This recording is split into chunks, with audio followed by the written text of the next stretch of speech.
¿Cómo están ustedes? Muy buenas noches, bienvenidos a Estado Nacional. Connie, muy buenas noches. ¿Qué tal? Muy buenas noches. En una semana que estamos terminando con mucha noticia, la semana de la primera cuenta pública del presidente Gabriel Boric. De eso vamos a estar hablando, de los anuncios del presidente y también de lo que no se anunció. Exactamente. Y hoy, hace un poco rato, en la encuesta CADEM, que la seguimos todas las semanas, marcó un alza muy importante en la aprobación del presidente. 8 puntos porcentuales subió. Y además, esta misma encuesta habla de un estrechamiento entre las opciones rechazo y apruebo.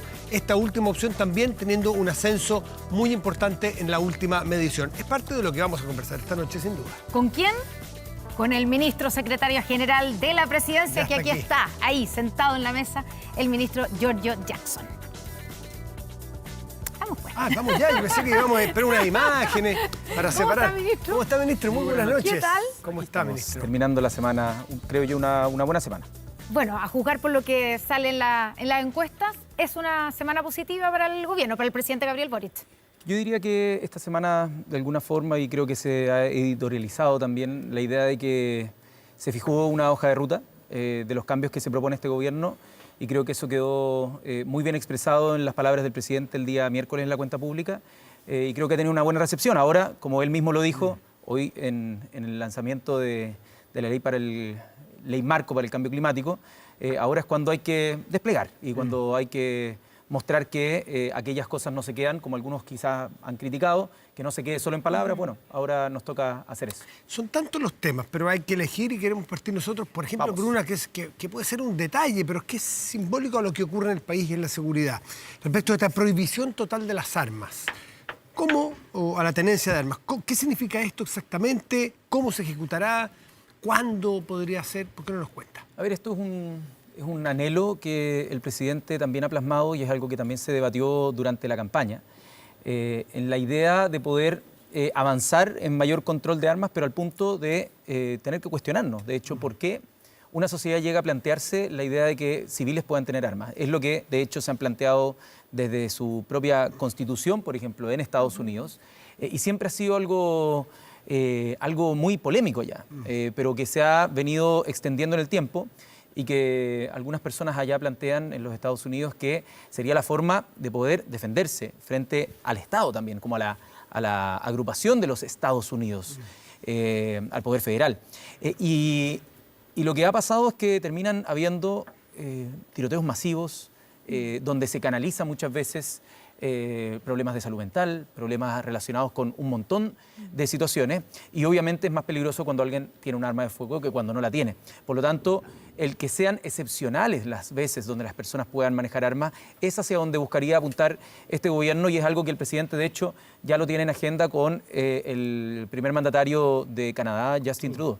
Así que, por cierto, que va a ser un tema de las próximas semanas. Ministro, para entender bien, los ciudadanos que hoy día tienen permiso para tener armas en sus casas, que la piensan utilizar, si es que la piensan utilizar, para legítima defensa, para defender a sus familias en caso, por ejemplo, de un asalto en sus casas, ¿se les va a cancelar ese permiso? ¿Se les va a quitar las armas? ¿Qué va a pasar? Mira, la transitoriedad es algo que, por supuesto, se tiene que discutir, pero hay un informe de Contraloría de un año y medio atrás, donde mostraba la cantidad de armas que no están regularizadas. Por ejemplo, habían, tengo entendido, más de 130.000 armas que habían sido registradas por personas que hoy están fallecidas y que no han tenido una regularización. Hay personas que tienen condenas por violencia intrafamiliar y tienen armas y no han sido regularizados. Hay armas en posesión de menores de edad. O también en personas que tienen problemas psiquiátricos y que no deberían poder portar armas y aún portan armas. Una ley como por lo esta tanto, parte por ahí, supongo, ¿no? O sea, por supuesto, porque hay gente que ha criticado y dicho, no, pero la gente que son criminales y que tienen bandas criminales muchas veces no operan a través del sistema formal de armerías. Y yo que tengo dos noticias ahí. Una mala, que las municiones, incluso se ha registrado munición en manos de bandas de crimen organizado que vienen desde armerías. Y en segundo lugar, que la ley, cuando uno persigue el delito, también tiene que desbaratar aquel comercio de bandas, de armas que son ilegales. Hoy día no solamente se están traficando armas y por lo tanto se traen de otras partes, se están armando armas, valga la redundancia de cómo se estructura la palabra, y también se están arrendando armas. Pero, ministro... Entonces, hay un mercado negro de armas que hoy día es súper importante también desbaratar, y para eso la ley tiene que tener más fuerza que la que se aprobó recientemente en enero, que fue el resultado de la comisión mixta de un proyecto que duró mucho tiempo. Ahora, los fiscales apuntan a que el origen de las armas en manos del crimen organizado, que estamos de acuerdo que ese es el principal problema que tenemos hoy día en Chile. No, no digamos la gente que tiene armas en su casa de manera legal, sino que las armas ilegales. ¿Por qué entonces no concentrarse en eso, en esas armas ilegales, en buscar dónde están, en perseguir de dónde vienen? Más que, no es desviar la atención, enfocarse en las personas que tienen armas para defenderse en su casa. Ambas cosas yo creo que son importantes y creo que hay que partir también por un tema cultural. Campañas que todos los gobiernos han hecho de devolver las armas que tienen en sus casas y que se devuelvan. Bueno, tenemos que encontrar las mejores experiencias de eso y poder hacerlo. Ya, pero usted cree ministro, ¿usted cree que los delincuentes que están en el crimen organizado, los narcotraficantes, van a ir a dejar las armas frente al llamado del gobierno? Así no, pero como la cultura que los rodea, como en unos canastos en la parroquia. No, pero la cultura que los rodea puede que sí. Y eso disminuye el poder de armas en los distintos territorios de los barrios. ¿No será medio naive eso, ministro? Medio pero es que cada campaña ha tenido resultados. Hay algunas mejores y otras peores, pero obviamente esto no se queda solo en lo cultural. Va con persecución del delito. El gobierno ha comprometido también un reforzamiento y indicaciones a la ley de inteligencia, por lo tanto, para poder encontrar dónde están las armas, por dónde están entrando, cuáles son los caminos en las aduanas, tanto por el sector del norte, por el sector más cordillerano y también por el mar, ¿no? Revisar los distintos puntos de acceso, porque esto no es un tema sencillo, pero tampoco debiese paralizarnos para poder también actuar en ambas líneas. El senador Insulza, quien conoce estos temas, porque estuvo en esta área trabajando mucho tiempo como ministro, hablaba de que parece que los que plantean esto no se han leído la ley de tenencia de armas, o que regula las armas, porque todo lo que usted narra es falta de política bien hecha, de un gobierno o de otro. Usted dice, armas en manos de niños o de menores de edad, robos de armas, municiones que vienen de armerías legales. Sí. Todo eso es falta de regulación. Gente que tiene condenas y que sigue manejando armas. Es decir, el sistema que tenemos antes de presentar cualquier ley aparentemente funciona muy mal. Entonces, es la típica inclinación que tenemos o tienen los gobiernos de plantear grandes leyes versus, primero, que funcione bien lo que tenemos. Mira, hasta enero teníamos una muy mala ley.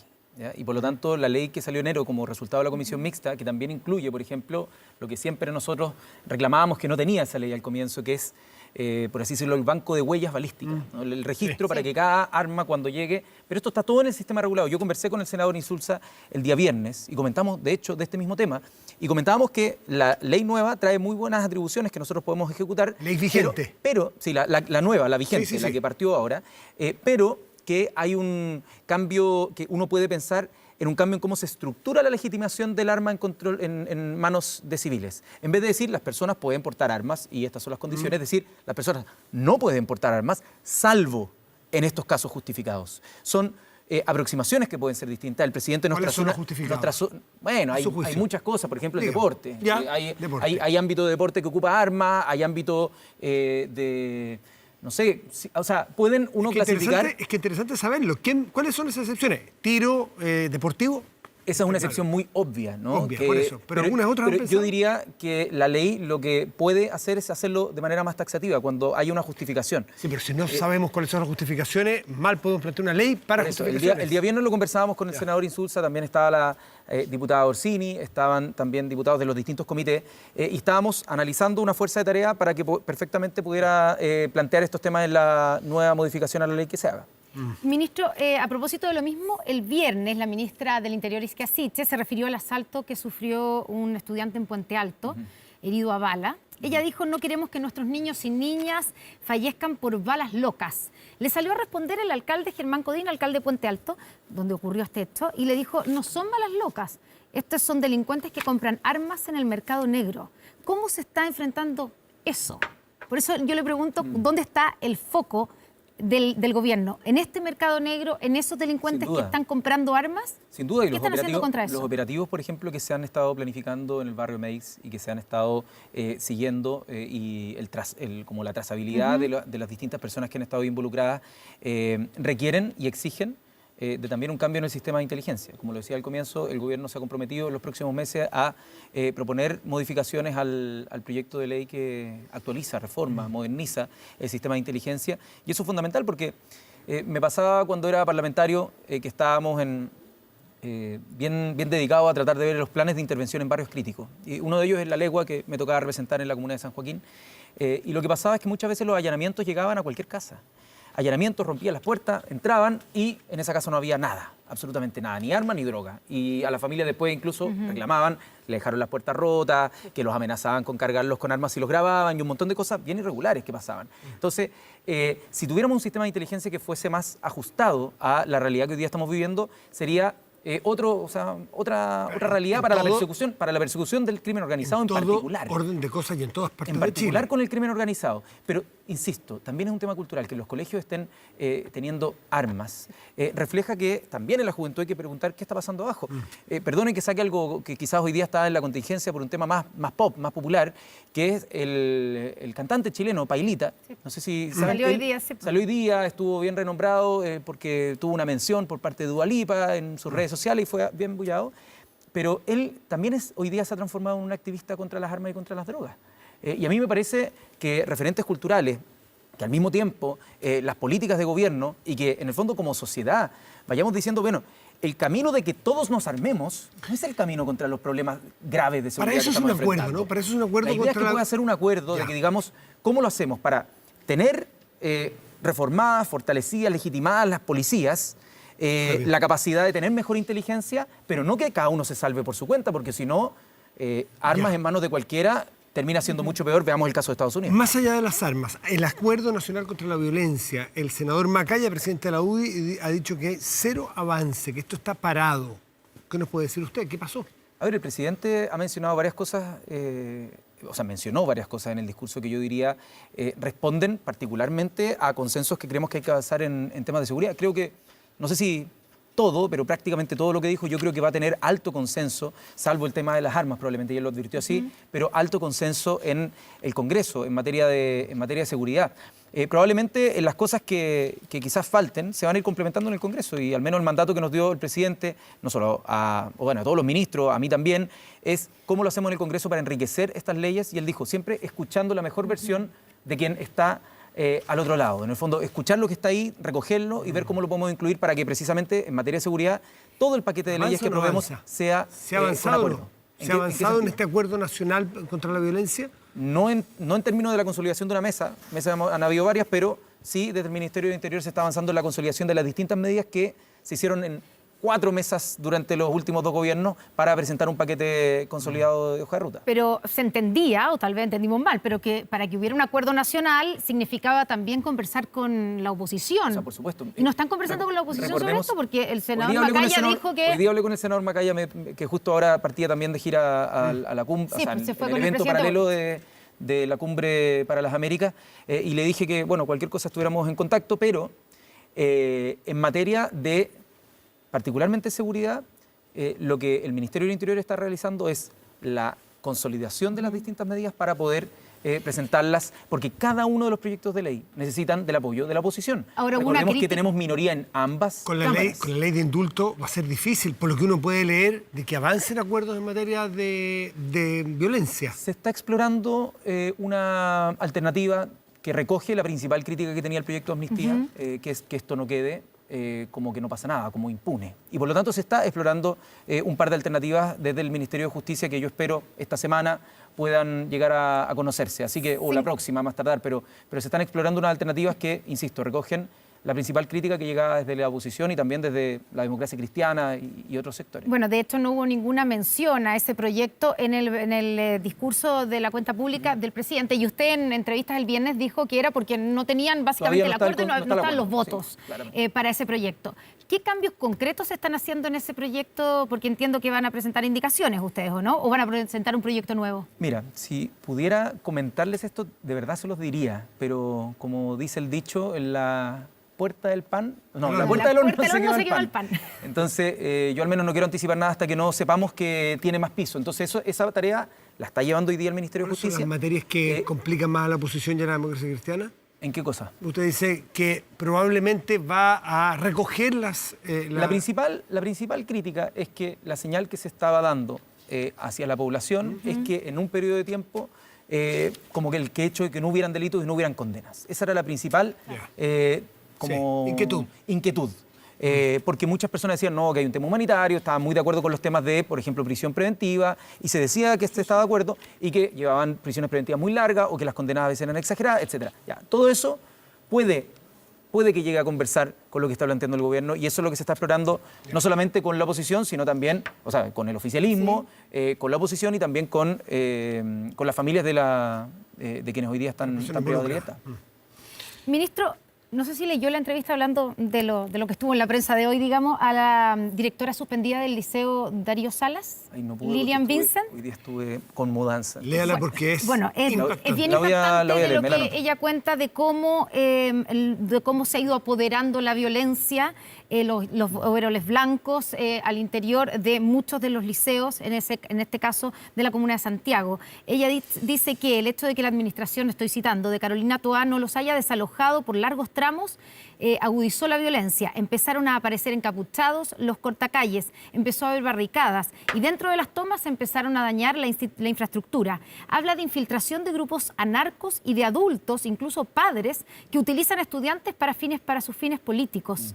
¿Qué piensan hacer al respecto? Porque de eso tampoco no hubo ni una palabra en el mensaje del presidente. O sea, ¿hubo palabras respecto sobre al los retorno, liceos, sobre la retorno a violencia clase? en los liceos? No. A ver, sobre el retorno a clase y sobre la situación encrispada que está viviendo en general el mundo escolar, no solamente en los 5 o 6 liceos en los que ha habido problemas respecto a la violencia ya más extrema y que yo desde que soy dirigente estudiantil condeno, pueden registrar desde el 2011. Ahora tienes que tomar acciones más que condenar. No, por lo tanto, por supuesto, pero recordemos que hay 6.000 escuelas y liceos en nuestro país, y es que uno le suma también los establecimientos Junji, uno le puede sumar, no sé, 3.000 más. Sí, por o supuesto, 4.000 más. y sobre eso Por lo habló el tanto, presidente, sobre el regreso a clase después de la pandemia y todo eso. estamos Yo le hablando, pregunto por la violencia. Para acotar el problema, estamos hablando de 5 o 6 liceos Pero es grave, de todo ¿no? Chile. ¿O no le parece es gravísimo. Pero estamos hablando, para que hablemos de cuál es el problema que está viviendo en términos de problema educativo y de violencia que se está viviendo en el sistema educativo. Hoy día, el post-pandemia es el problema más grave que está viviendo la educación en términos de número.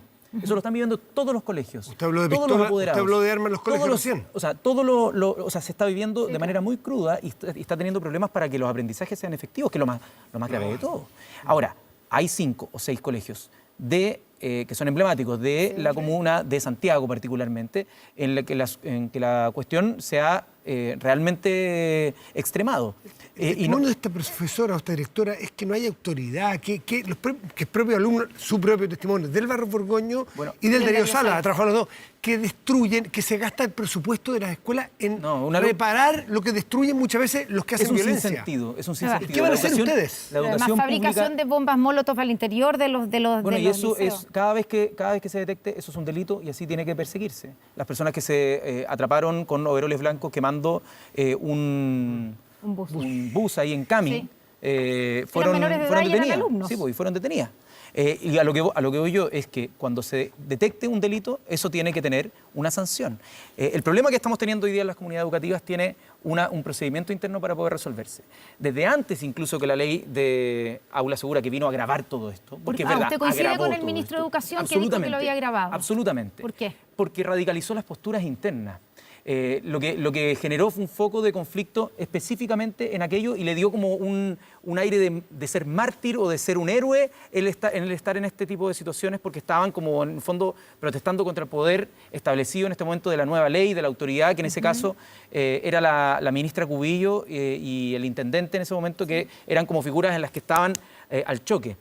Yo creo que esa fue una pésima estrategia y agravó el problema por algo. Después de la ley Aula Segura fue que en los establecimientos educacionales, particularmente en Santiago, comenzó todo el germen del estallido social. ¿Se incentivó la violencia a su juicio? Yo creo que absolutamente. La mirada de esta profesora es que... Antes de la ley Aula Segura, nosotros teníamos todos los establecimientos, si es que tienen bien ajustados sus reglamentos escolares y si es que hacen los procedimientos que se establecen ahí, pueden expulsar a los alumnos sin que tengan después la consecuencia. El problema fue que se saltaron muchas veces los procedimientos, no lo manejaron bien las autoridades a nivel comunal ni tampoco de la comunidad educativa, autoridades que las escolares. autoridades de este colegio, por ejemplo, dicen que Y no después- se sienten respaldados por las autoridades ¿Qué es comunales. lo que pasaba? Que judicializaban los casos y tenían que devolver a los estudiantes al mismo establecimiento porque habían hecho mal el procedimiento de expulsión. ¿Qué es lo que pasa ahí? Se revienta la comunidad escolar, se divide, se fractura, y por lo tanto, eso me tocó verlo en los establecimientos de todo Santiago, que me tocó representar los últimos 8 años, y de verdad producía una gran frustración en las comunidades ¿Usted escolares cree cuando... que Aula Segura fue un gatillador importante del estallido social? Yo diría que sí. O sea, analistas de ciencias sociales en general lo ubican dentro de los principales factores de como la agitación, en este caso a nivel escolar. Y no a veces tener complejos de aplicar autoridad, de hacer cumplir lo que dice esta señora, que tiene larga experiencia, hacer cumplir los reglamentos internos, que se cumpla la ley, Bueno, que si los, la los ley alcaldes la que ley son se tiene que sostenedores respalden a los directores. Pero Ella nómbreme está, un caso ahora reciente en la Comuna de Santiago, algún alcalde que le haya funcionado esa estrategia. Uno. Han habido distintos colores políticos. Uno. ellos se dicen no respaldados, pero... No, pero por sí. eso, un caso que haya funcionado. Entonces, solo para terminar con el tema de Aula Segura, la UDI pidió al gobierno apoyar una ley Aula Segura 2 para quitar gratuidad y cualquier beneficio estatal a quienes protagonicen hechos de violencia. ¿Ustedes apoyarían eso?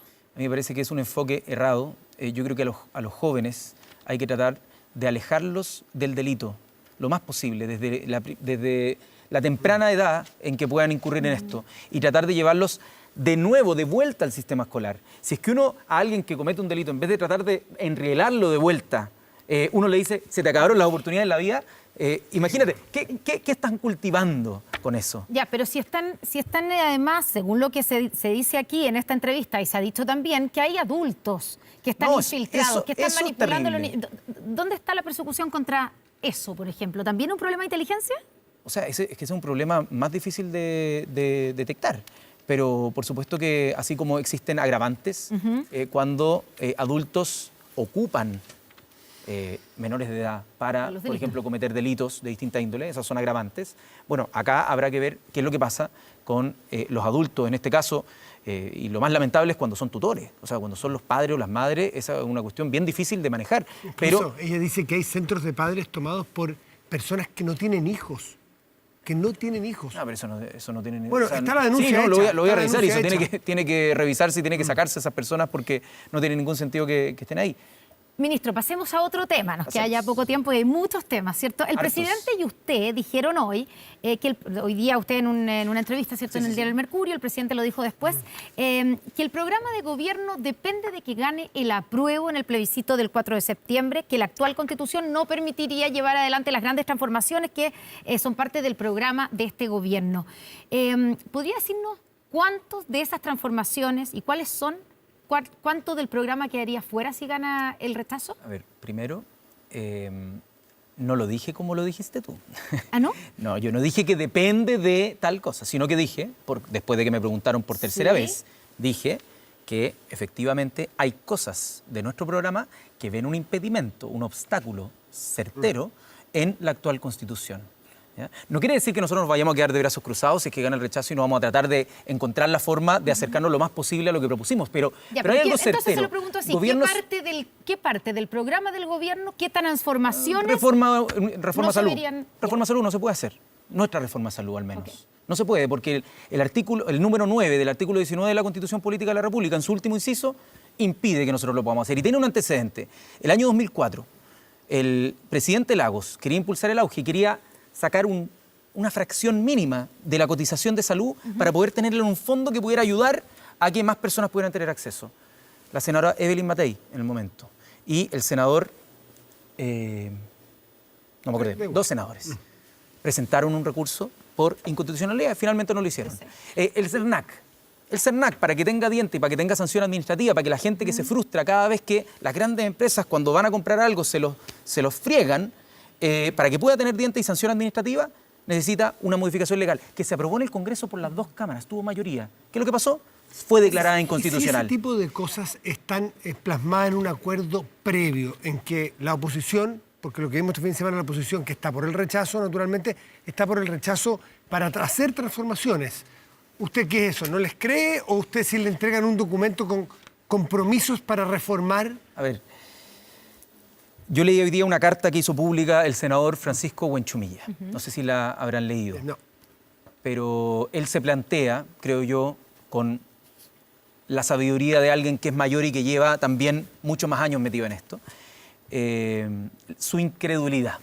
Y si es por escrito. Él manifestaba su incredulidad. La gente en la casa, me imagino, que al momento de llegar al plebiscito y de poder votar por el apruebo o por el rechazo, ambas igual de legítimas, se preguntarán si es que precisamente le creen o no a quienes dicen que al momento de rechazar van a cambiar las posturas que han tenido los últimos 30 años y van a cambiar aquellas cosas. Es legítimo cambiar posturas, ¿no? Por supuesto, por eso. Las personas lo van a juzgar. No tengo que ser yo. Pero nosotros como gobierno tenemos el deber de presidencia. Por lo tanto, yo no me voy a pronunciar respecto a eso, si es que le creo o no a la oposición diciendo que van a como votar distinto a lo que han votado los últimos 30 años. Ellos tendrán que mostrar las pruebas de que así sea. No me corresponde a mí. Hablando de sectores o de las grandes transformaciones que ustedes proponen y que podrían no concretarse si gana el rechazo. Usted dijo el caso de salud, el caso del CERNAC. ¿Pensiones, la reforma pensiones, sería posible? ¿La reforma que ustedes van a plantear en...? Nosotros vamos a presentarla antes del cambio constitucional, porque creemos que no tendría problemas de constitucionalidad, por eso la estamos presentando antes. Ya, y en base a eso... Por supuesto que... Espera, una coma ahí para seguir la oración. La redacción de un sistema de seguridad social que pueda brindar las prestaciones y las garantías que nosotros queremos dar, evidentemente en ambos textos calza más con una que con otra. Eso cualquier observador externo lo podrá advertir. Ya, pero si gana el rechazo, ¿se acaba la agenda transformadora del gobierno de Boric? No, por supuesto que no. Nosotros tenemos un mandato de 4 años y, insisto, si es que llega a ganar el rechazo, nosotros vamos a hacer todo lo posible porque avance lo que nos hemos comprometido, pero objetivamente hay algunas materias en las que vamos a tener un techo constitucional que no nos va a permitir avanzar en esas cosas y habrá que... ¡Uy, se cayó algo! Se cayó algo. Una silla parece. Suele pasar. Ojalá que esté... No hay nadie... No pasó nada. No hay ninguna ojalá, persona. o sea, ahí, el 5 de septiembre, con el resultado en mano, nos tendremos que preguntar y conversar con la oposición y decir, ok, este es el resultado. ¿Se aprobó o se rechazó? ¿Cómo trabajamos para tener unidad? El presidente es lo que nos dijo, mira, después del plebiscito que va evidentemente a polarizar durante un tiempo a la población, nosotros creemos que desde el día siguiente tenemos que trabajar para la unidad. Usted me dice que no van a preparar, porque el presidente aquí habló en la entrevista con aquí hace muy poco tiempo, que de un plan B, no le fue bien en su sector. Lo criticaron. Nunca dijo plan B. No, pero planteó la alternativa de ir viendo e ir trabajando el escenario de que dijo ganara que el rechazo. el gobierno tiene el deber de ponerse en todo eso. Eso, exactamente. Y lo que le estoy diciendo es que el escenario es que el día 5, con el resultado, tendremos que tener una conversación. ¿No es improvisado eso? No, por supuesto que no. Nosotros tenemos deber de prescindencia. Cada gobierno podrá tener... De prepararse para el escenario A y el escenario B. El gobierno puede tener preparado distintos escenarios, pero el gobierno puede desplegarlos y tiene todo el legítimo derecho de desplegarlos después del resultado para no condicionar. ¿Qué tiene preparado para no condicionar? ¿Qué tiene preparado si gana el rechazo? Para no condicionar las opciones que las personas van a tener el día 4 de septiembre, que son 2. Aprobar el texto que se está terminando de incorporar transitoria y que se está también armonizando, o rechazar ese texto y quedarnos con la Constitución actual. Esas son las 2 opciones. El gobierno va a interceder después de que la población se manifieste. Ya, pero usted dijo algo importante, ministro. Dice, tienen el deber, en el fondo, de tener un plano, de una estrategia.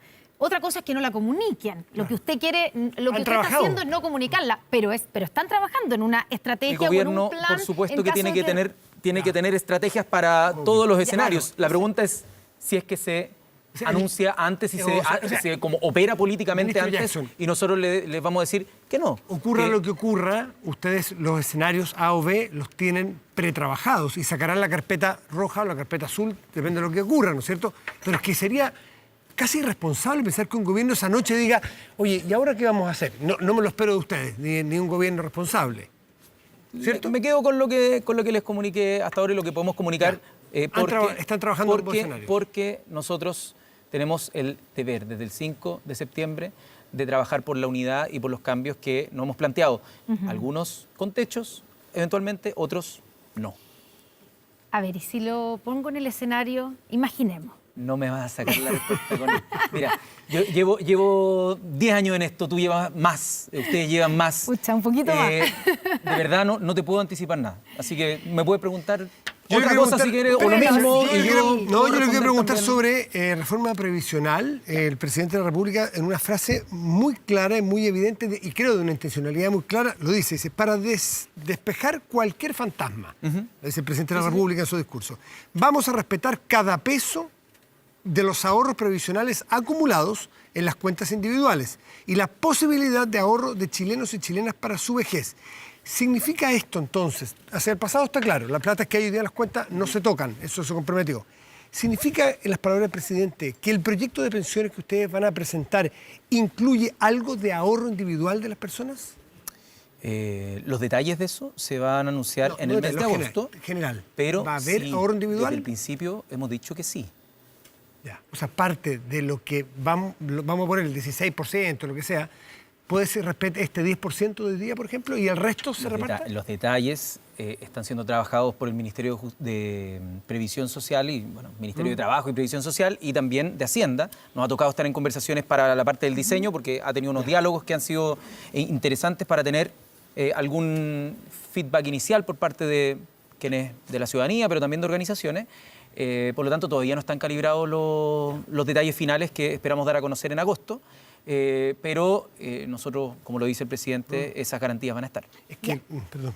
Sí, pero entonces, asumiendo que va a haber... Garantías tanto pasadas como Ya. futuras. Ya. ¿ya? Claro, es que esa es la pregunta que se hace mucho. Se entiende, y lo ha dicho el presidente varias veces, que lo que hay hasta ahora no se va a tocar y que seguirá siendo de las personas. Sí. Ahora, si es que hay ahorro individual hacia el futuro, esos fondos futuros sí, los también van a ser de propiedad de los trabajadores y por lo tanto podrán ser de propiedad de ellos y heredables, como es hoy día. Tal como lo dije en la Comisión de Constitución cuando presentamos el proyecto de reforma constitucional para garantizar que tanto ahorros de capitalización individual pasados como los futuros sean de propiedad y tengan la misma tipo de heredabilidad que tiene hoy día. Que, ojo, no todos los fondos de pensiones hoy día se pueden heredar, los actuales, porque muchos de ellos pasan a ser pensiones de gracia o pasan eventualmente a ser seguros y por lo tanto, como son seguros, muchas veces no tienen la condición de heredabilidad. Entonces, pero bajo la misma modalidad Pero los que para son la heredables persona. hoy seguirán Exactamente. siendo heredables mañana. Tal cual. Sí.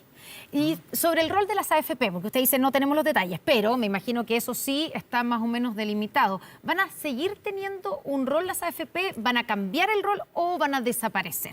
A ver, nosotros asumimos el gobierno con un mandato de reformar el sistema de pensiones para garantizar la seguridad social.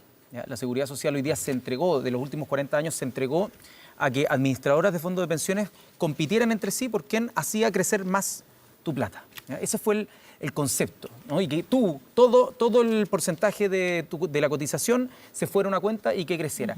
Ese modelo, así como lo entendemos, para nosotros fracasó. Y el Estado tuvo que venir a parchar esto por distintos lados. Sí. Desde el 2008, con la reforma de pensiones y con las distintas sucesivas reformas que han habido en el pasado. Nosotros queremos hacer un cambio más estructural que lo que se ha hecho. ¿Ya? Sí. Más estructural. Por eso, en ese y por lo cambio tanto, no significa que no puedan el sector privado tener algún rol, pero no va a tener el rol protagónico preponderante que tiene hoy. Eso para que más o menos claro. Che, que quedaron temas. Sí, pero yo A ver, quiero otro. una Vamos. sola Es que hay pregunta. más invitados después, pues. Bueno, yo, mire. A ver, dale, otra. Pucha, nos van a rotar, pero no importa. Es que hay un tema muy interesante porque escuché o vi una entrevista en el diario El País este fin de semana al director o presidente de la Comisión Interamericana de Derechos Humanos, quien plantea que, tenía por aquí la cuña exacta, que plantea que básicamente no hay presos políticos, usted también lo ha dicho, así que no es tema a discutir, pero que no hubo, aquí está la frase exactamente, Para que no. dice exactamente que, lo tengo que en el Estado, el Instituto Nacional de Derechos Humanos, el 18 de mayo, declaró que no hay indicio de que el Estado haya promovido, el Instituto Nacional de Derechos Humanos, gracias, no haya promovido o alentado activamente violaciones a los derechos humanos en el contexto del 18 de octubre. Luego la Comisión Interamericana de Derechos Humanos, a través de su director, acaba de señalar que hubo policía sobrepasada en sus protocolos, pero tampoco habla de violaciones sistemáticas. ¿Cuál es la postura del gobierno actual? Y si se mantiene vigente esta advertencia del candidato Boric a Sebastián Piñera, cuando le dijo, señor Piñera, está avisado, se le va a perseguir por las graves violaciones de derechos humanos cometidas bajo su mandato. ¿Eso sigue vigente, esa advertencia? A ver, para este gobierno, y creo hablar no solo a nombre del presidente, sino de su gabinete, en Chile sí hubo violaciones a los derechos humanos sin duda. durante el proceso del estallido social, y que fueron gravísimas, que costaron vidas, que dejaron gente mutilada, y que no se puede olvidar ni relativizar. Eso coinciden, para nosotros. Eso coinciden todas las comisiones que vinieron, todos los veedores, todos los expertos. Por lo tanto, los datos que nosotros podamos contribuir para entregar a la justicia, para que haya justicia, en muchos de los casos, la mayoría impunes, es fundamental. Y este gobierno no va a descansar hasta que no exista justicia para esas familias a las que se les arruinó la vida. Usted sabe bien que así como hay consenso en que hubo violación a los derechos humanos, ¿quién lo puede discutir, no es cierto? Están ahí, a la vista. La sistematicidad, si es que el Estado promovió y facilitó esas violaciones de derechos humanos, sería un escenario totalmente distinto. Eso meritaría probablemente una acusación de lesa humanidad. A eso se van a encargar los entes que tienen que revisar las distintas denuncias que hoy día están en ¿Usted cree que este gobierno cree que hubo sistematización en la violación de los derechos humanos? Nosotros creemos que hubo reiteradas, frecuentes y muy graves violaciones a los derechos humanos que tienen que investigarse si es que hubo alguna responsabilidad política asociada a ese fenómeno que fue bastante masivo y extendido. ¿Siguen advirtiendo al expresidente Piñera en que lo van a llevar a tribunales internacionales? Nosotros no somos las personas que lo llevamos. Las denuncias por parte de las personas son las que pueden eventualmente llevarlo, y si es que el gobierno no va a ocultar ninguna información, eso que la gente lo tenga claro. Este gobierno, si es que tiene algún antecedente que poner en la justicia para que esos casos se resuelvan, por supuesto que lo vamos a hacer, independiente que haya un expresidente por medio. Ya, pero en base a esa información que usted dice, la información que tiene el gobierno, ¿hay una evaluación de que el gobierno de Sebastián Piñera estuvo detrás de las violaciones a los derechos humanos? Las personas que sancionan. ¿Y que hay una responsabilidad política? Las personas que sancionan y que tienen que decidir si es que la hubo, no es un gobierno de turno. Sí, pero tienen que fue ser el los candidato tribunales, Gabriel Boric el que advirtió que iban a perseguir a Sebastián Piñera. Tienen que ser los tribunales nacionales y también, eventualmente, los sistemas internacionales de persecución. Por lo tanto, ahí nosotros vamos a entregar todos los elementos que sean requeridos con la prontitud necesaria. ¿Y ya han entregado información? Porque se estaba recopilando ahora antecedentes que se tenían que poner ante la Fiscalía. Ministro Jackson, muchísimas gracias por estar aquí. Muchísimas gracias a ustedes. Muchas gracias, ministro. Buenas noches. Buenas noches. Y nosotros vamos